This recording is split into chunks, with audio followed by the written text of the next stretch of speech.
welcome back to my channel. So in today's video I'm going to be showing you how I edit my photos using FACETUNE2 and Lightroom.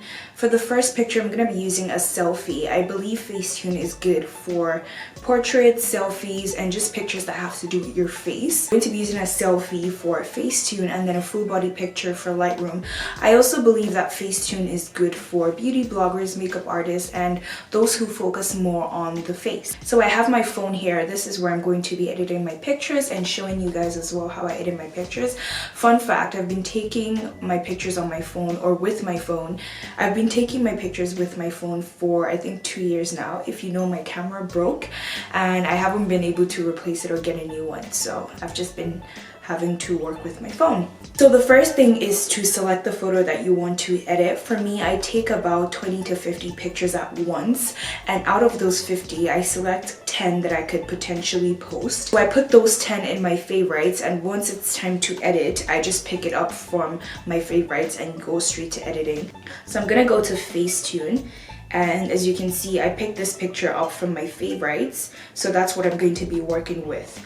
Before editing, I always try to figure out what matches my feed best. So for me, I already have a theme, even though it's not like, oh, everything is all white, all moody. No, for my pictures, the three things I focus on is brightness, contrast, and grain. Those are the things, like if I'm rushing to make a post, those are the three things I focus on. So for this picture, the first thing I'm going to go to is to edit. And then I'm just going to increase the brightness. Even if it's already bright, I just like that sharp. I just like the brightness to be sharp, but with this I'm not going to increase the brightness too much. I'm just going to do like a 10. And once I do the brightness, the next thing I do is contrast. I always like the contrast to match the amount of light I'm putting in the picture, so my skin doesn't look too pale or too white. So I'm gonna match the contrast. I'm just gonna increase it all the way to 30. And as you do this, I advise you to look at the before and after so that there's not too much of a difference, because for me, I still like my pictures to look natural as possible. So I just try to make sure like the before is not too far off from the after. So as you can see, before, after, it gave my skin some color because I am a melanin girl, but sometimes the light can make you look pale or it can white out your skin. So I just like to make the contrast match my skin tone. And then I'm going to go to color just because I like to add that extra pizzazz, but not to the point. Like if you take it all the way to 100, you can see how it's not just affecting your clothes, but it's affecting your skin as well. So I'm not gonna move it all the way there. I'm just gonna put it in the 10. And you look at the before, after, not much of a difference. So the next thing obviously is grain. My grain in PixArt is always a 50. Nothing more, nothing less. It's always a 50. That's my satisfaction. And if you don't know what grain is basically that effect that adds like roughness to your pictures. I'm not going to work with temperature in this one, so that's all for. So this picture like this is already good enough for me. This is how I posted. Actually, this picture is on my feed and this is how I posted it. Very simple edit, very simple effects, very easy to, you know, apply. You can save that up as a preset, but I'm going to edify this picture more. So the next thing I'm going to do is go to retouch.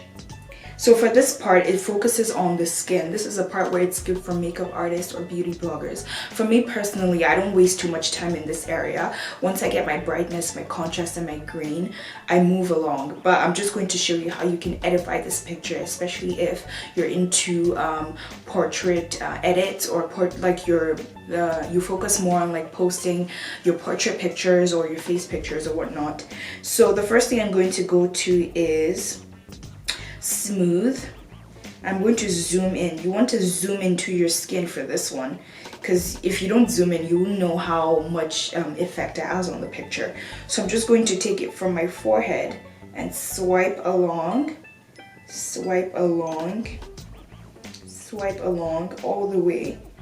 You want to get every area of your face. Notice I did not get my lips. My lips are okay like that.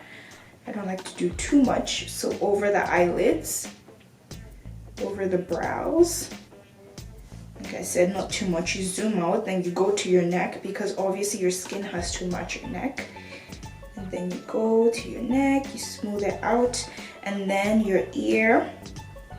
So I zoom it back out, and then you check before, after, before, after. But with this, you don't want to look like a Barbie doll, because that's not realistic. So after I smooth it, I reduce it to half of that. So let's say a 50, or we can take it to a 60 actually. So let's say a 60, reduce it by that much. And you can see, even if you smooth out your skin, it still looks realistic. And when you're doing this, you always want to check the before and after to see. Because for me, I don't want my before, like I said before, I don't want my before looking like it's like I completely transformed myself. I still want that natural effect, or I still want that natural photo. So before, after, I'm always conscious of that. So after that, I go to glow, just to beautify and edify the picture. So what I do is I put a stripe on my nose. Oh, that's too much. Just a stripe on my nose and some on my cheek. And then once I'm done that, I would just reduce, just erase the remnants. That's what it's called. So I erased it too much on me. Just gonna do that, and then erase the ones that I do not want. Okay, so when that's done, I'm going to reduce the intensity of the glow. So maybe to 50, I'm gonna reduce that. Zoom it out to see how it looks. Before, after, before, after, before, after, before, after. I'm gonna reduce the intensity by a 40, so it looks more natural. Before, after, before, after. So as you can see, the photo looks super clean, super natural, and very beautiful. With a little bit of edifying, of course. I'm not going to do too much there, because like I said, for example, if I was a photographer or a beauty blogger or a makeup artist, I would now focus on concealing, mattifying. Pixar is really good for that. But for me, I still want my picture to look like a natural selfie in natural light with a little bit of edits. So this is basically how the picture looks after I'm done. Like I said, I do not do too much. And then I'm going to go to edit and go to sharpen. And then sharpen it just a bit, just a bit, because I like all the edits to look really,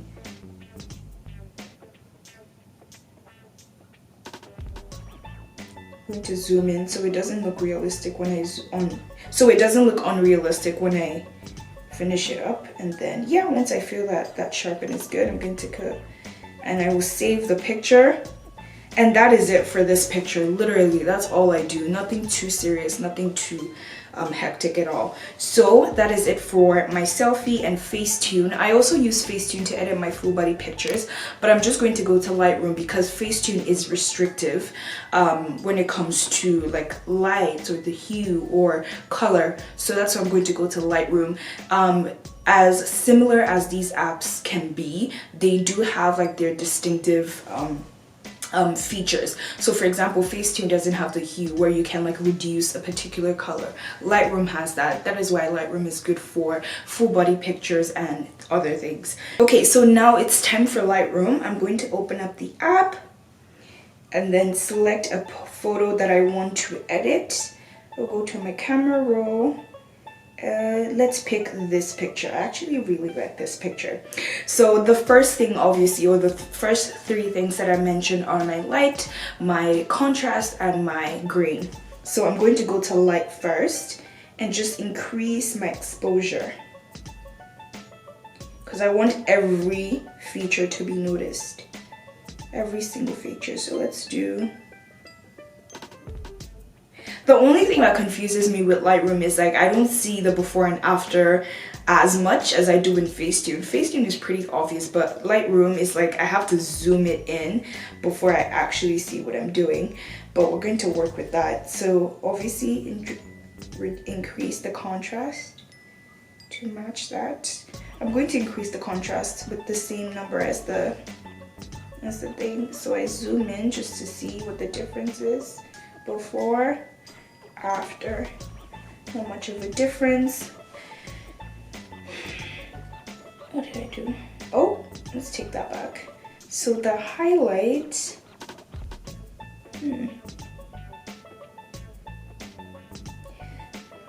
for highlight, I always like to play around with it and just see like how it looks.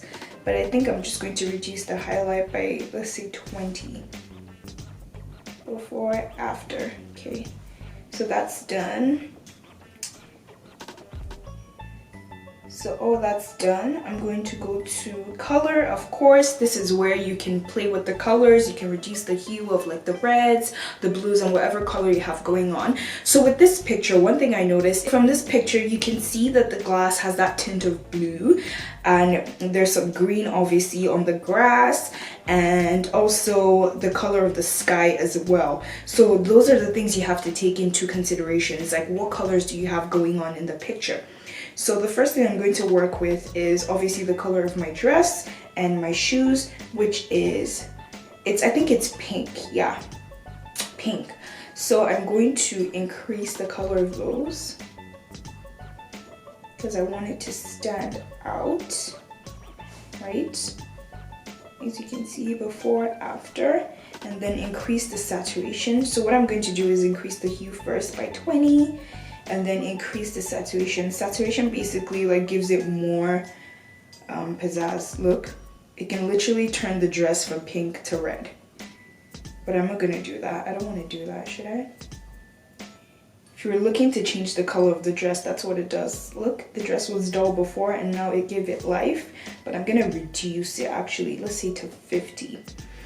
And then I will go to my next color, which is the blue. I want to get rid of the blue, so I'm just gonna reduce the saturation of the blue all the way, like reduce it, and then go to the next blue and reduce that as well. And as you can see, all the blue at the back is gone. Let's look at it. All the blue at the back. Just notice the window, it's gone. It's turned to gray. So what I'm going to do next is go to the next color and reduce it all the way. Reduce the saturation. As you can see, even with the yellow, it took everything off, and now everything is gray. So this is how you can mess with the colors and just like remove one color from the entire picture. And I actually really like it like this. Let's see. Oh no, this one messes with my skin.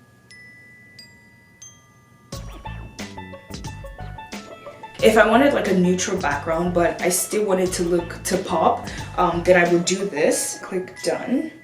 And then I'll go to effects and then increase the texture of the photo. Oh, no clarity, sorry. So increase the texture of the photo. Say by 5 to zoom in and see. Yeah, 5 is okay. Go to detail and of course, my grain, increase my grain by 20. The grain here is stronger than that in FaceTune, so you have to be careful. The grain in FaceTune is not going to be the same grain in Lightroom, so you have to watch for the amount, the intensity of the grain effect. So I'm gonna leave that like that. And as you can see, everything else behind is dull and I stand out, like my color is just standing out in this picture. And I'm just going to save it. And you can basically mess around with pictures like that. You can see.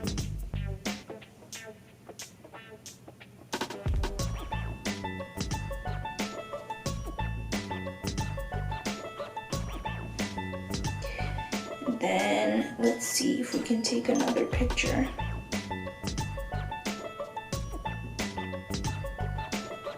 Let's say this picture, for example.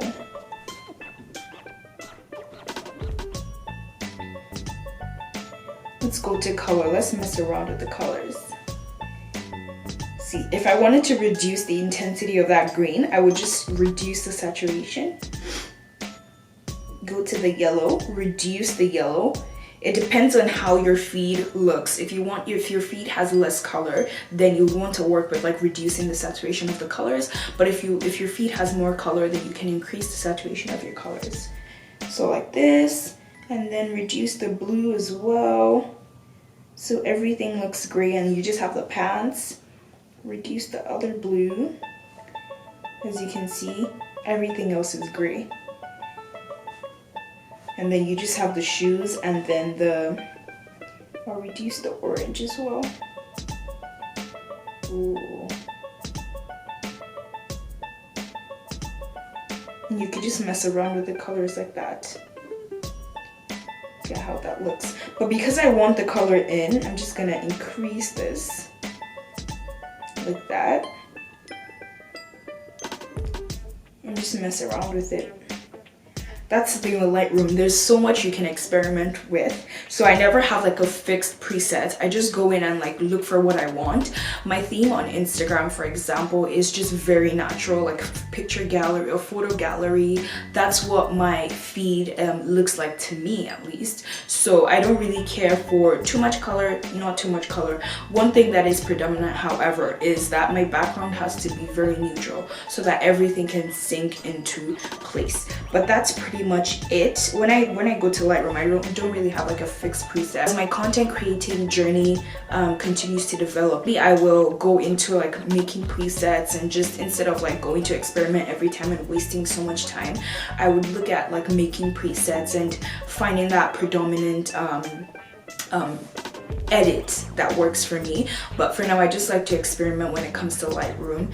But for FaceTune, I have fixed things that I do there. But I hope you guys took a thing or two from this video and learned how to basically edit your pictures from my style. One thing I would say is basically just figuring out the kind of style that works for you and your feed and your theme. Like how do you like your pictures to be? Like what kind of effects do you want? Natural? Do you want vintage pictures? Do you want light pictures? Do you want dark pictures, moody pictures? So many things. So figure out the style that works for you, and you can go in these apps and experiment. Don't try too much to follow other people, that you get lost in following others. You have to figure out your identity and what works for you. Some people have moody feeds, some people have natural looking feeds, some people have black and white feeds. It depends. So yeah, and Lightroom is really good for, you know, changing the colors up in your feed and just different things like that. And I hope you guys took something from this video. That's how I edit my pictures for the most part. Nothing too serious. Like I said, I just focus on 3 things. This is 6. I just focus on 3 things: my light, the contrast, and the grain, and I'm done. Pretty much I'm done. But I also like to experiment when I have the time. But yeah, I hope you guys enjoyed this video, and I will catch you guys in my next video.